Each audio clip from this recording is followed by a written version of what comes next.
Malayalam superstar Fahad ফাসিলকে এবার দেখা যাবে বলিউডে। জাব উই মেট নির্মাতা ইমতিয়াজ আলীর মিউজিক্যাল লাভ স্টোরির মাধ্যমে বলিউডে পা রাখছেন দক্ষিণের এই জনপ্রিয় অভিনেতা।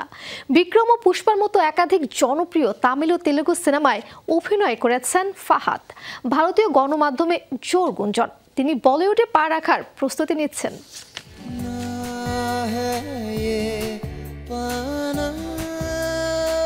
হিন্দি সিনেমায় 2 দশক ধরে ভিন্নধর্মী কাজ উপহার দিয়ে আসছেন ইমতিয়াজ আলী। জাব উই মেট, লাভ আজকাল, রকস্টার, হাইওয়ে, তামাশা এবং সর্বশেষ অমর সিং চামকিলা দিয়ে বলিউডের প্রথম সারির নির্মাতাদের তালিকায় স্থান করে নিয়েছেন তিনি।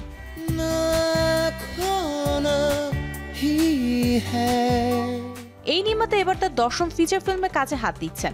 শোনা যাচ্ছে এতে অভিনয় করবেন মালায়ালাম সিনেমার জনপ্রিয় অভিনেতা ফাহাদ ফাসিল। ইমতিয়াজের এই সিনেমা দিয়েই বলিউডে পা রাখবেন তিনি। জানা গেছে গত কয়েক মাসে একাধিকবার মিটিংয়ে বসেছেন ফাহাদ ও ইমতিয়াজ। তাদের আলাপ ইতিবাচক দিকে এগোচ্ছে। ফাহাদ ও ইমতিয়াজ দুজনই ভালো গল্প ও ভালো টিম নিয়ে কাজ করতে পছন্দ করেন। নতুন এই সিনেমার গল্প ও টিম ডিজাইন পছন্দ করেছেন অভিনেতা। এমন ব্যতিক্রমী গল্প বলার এখনই সময়, এমনই মত তার। সব মিলে বলিউডে অভিষেক প্রজেক্ট হিসেবে ইমতিয়াজের এই গল্পের ওপর ভরসা রাখছেন ফাহাদ।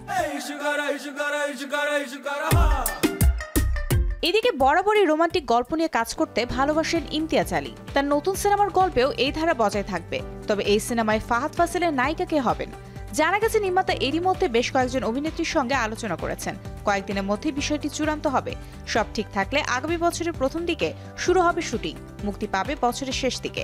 ইমতিয়াজ এখন চিত্রনাট্য নিয়ে ব্যস্ত। চিত্রনাট্য সংশোধনের কাজ শেষ হলেই শুরু হবে সঙ্গীতের কাজ। অন্যদিকে ফাহাদ ফাসিলের সর্বশেষ মুক্তি পাওয়া সিনেমা আভেশাম। অক্টোবরে মুক্তি পাবে তার নতুন সিনেমা বেত্তায়ান। ফাহাদ ছাড়াও এতে আছেন রজনীকান্ত, রানা দাগুপতি, মঞ্জু ওয়ারিয়র, ঋতিকা সিং এবং একটি বিশেষ চরিত্রে অমিতাভ বচ্চন। 6 ডিসেম্বর আসবে বহুল প্রতীক্ষিত পুষ্পা 2 দ্য রুল। এতে আল্লু অর্জুন ও রাশমিকা মান্দানার সঙ্গী ফাহাদ ফাসিল। কিছুদিন আগে হলিউডেও অডিশন দিয়েছেন তিনি। সব মিলিয়ে ক্যারিয়ারের এখন তুঙ্গে এই অভিনেতা। Mario Sen, Showbiz Today. ഇതെവിടെ വെച്ചിട്ടേ നിങ്ങൾ സാധനം ഓർഡർ ചെയ്യ് പൈസ കിട്ടുമ്പോൾ ഞാൻ വന്നെടുത്തോളാം പൊക്കോണം ഇവിടുന്ന് ഞാൻ മരുന്ന് കൊടുക്കത്തില്ല എന്നിട്ട് നിന്റെ അപ്പം തെറിയും പിടിച്ച് ഇങ്ങോട്ട്